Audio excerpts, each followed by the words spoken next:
So কি অবস্থা সবার? আজকে আমরা থার্ড স্পটে আসছি। So today we almost cover 3 place. The first of all the Lusail, then the Fal Qatar, and this is the last one, the Qatara. So কাতারাতে আমরা একটু ঘুরে দেখবো আর কি। তারপর এখান থেকে একটা হিল আছে, এখানে ওটার উপর একটা রেস্টুরেন্ট আছে, আশেপাশে অনেক ভালো পরিবেশ, ওখানে একটা বসবো আর কি। এরপরে চলে যাবো। So this is the last spot today we visited, এইটা আর কি। তো আমি একটু সামনে যাই, কি আছে একটু দেখানো ট্রাই করবো আর কি। তো এখানে ঢুকার সাথে সাথে যে বড় এটা আছে, এটা হচ্ছে যখন অনুষ্ঠান হয় আর কি এখানে, তো উপরে মানুষজন বসে আর কি, পুরো এন্টায়ার ভিউটা দেখা যায়। আমার মনে আছে লাস্ট টাইম এখানে যখন আসছি, তারেক ভাইয়ের আমি আসছিলাম, ওই যে মরক্কো আর পর্তুগালে খেলা ছিল তখন। তো বড় স্ক্রিনে খেলা চলতেছিল, পাশাপাশি বিভিন্ন কালচারাল প্রোগ্রাম হইতেছিল, ভালোই লাগছিল। এগুলো ভালো ভালো হোটেল, ভালো আর কি, অনেক প্রিটি এক্সপেন্সিভ। সো হচ্ছে অবস্থা। এখানে আর গাড়িগুলো আছে, আপনারা চাইলে আসলে ওরা I don't know charge or not, এটা ঘুরাইতে পারে আর কি। আর এখানে কাতারাতে যে বিচটা আছে, এটা বেসিক্যালি পেইড আর কি, এখানে নামা যায় না নিচে। তো অন্যান্য বিচগুলোতে নর্মালি টাকা দেওয়া লাগে না, বাট এখানে if you want to enter the beach area you have to pay 10 riyal. তাও আবার এটা 9 to 5 এখন বন্ধ হয়ে গেছে আর কি। সো আমি ইনফরমেশনটা জানি, ওই হিসাবে নিলাম আর কি। বাট আমরা যখন এর সময় আসছিলাম, কি বলে, যখন বিশ্বকাপের সময় আসছিলাম 2022 সালে, back to 2022 when we came here for Morocco and Portugal match, it was open for everyone, like everyone can visit this place.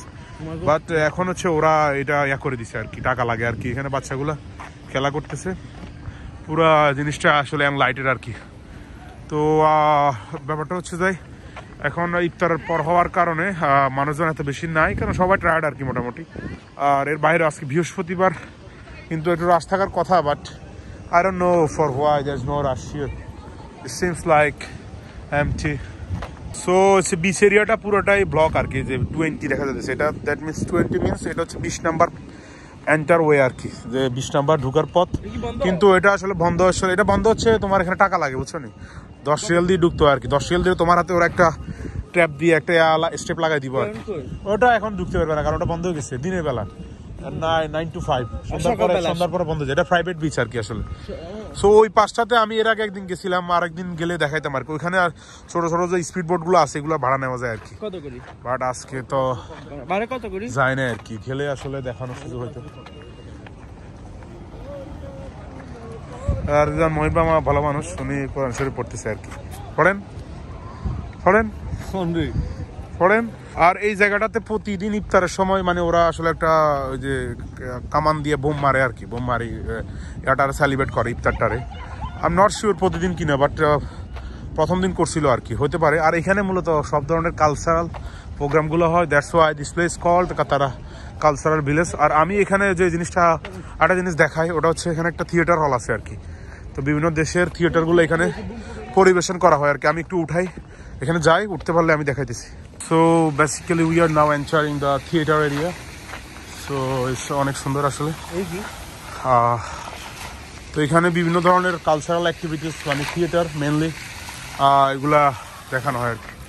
একটা ওয়াটার ফ্লো ফাউন্টেন দেখা যাইতেছে আর্টিফিশিয়াল, আর হচ্ছে সামনে চেয়ারটা। তো মানুষজন উপরে বসে আর কি, যখন যে কোনো ধরনের এক্সিবিশন হয় এখানে বড় ধরনের, অনেক মানুষ মোটামুটি গ্যাদার করতে পারে।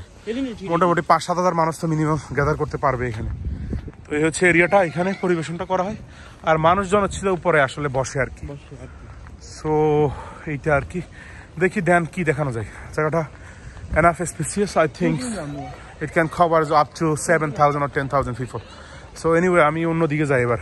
সো আমি যে আর্টিফিশিয়াল হিলটার কথা বললাম, এটা আর কি, এটার উপর একটা রেস্টুরেন্ট আছে, অনেক জমজমাট অবস্থা। এখানে অনেক সুন্দর একটা গাড়ি, এটা আসলে বড় লোকদের জন্য। যদি আমরা হোটেলটাতে যাবো না, আমরা পাশে আর কি ভিউগুলো দেখবো, এখান থেকে পুরো এন্টায়ার কাতারাটা দেখা যায়। So from this place the entire Katara view is visible actually. ওদিকে আমরা লুসাইল দেখতে পাইতেছি, লুসাইলের বড় বড় টাওয়ারগুলা। সো আমি যে জিনিসটা দেখানোর জন্য আসলে আসলাম, মূলত আমি প্রায় সময় আসলে ওখানে বসি, সেটা হচ্ছে সো এক্স্যাক্টলি এই জায়গাটার কথা আমি বলতেছি। এখান থেকে একটু সোজা হাঁটি আসলে এই জায়গাটার কথা আমি বলতেছি। এখানে আগে কিছু একটা ছিল ভিতরে, মুরগি কিছু একটা ছিল, এখন নাই আর কি। মানে এই জায়গাটাতে ভিতরে যখন রাত্রে আমরা 11টা-12টার দিকে আসি, মানে এখন তো অনেক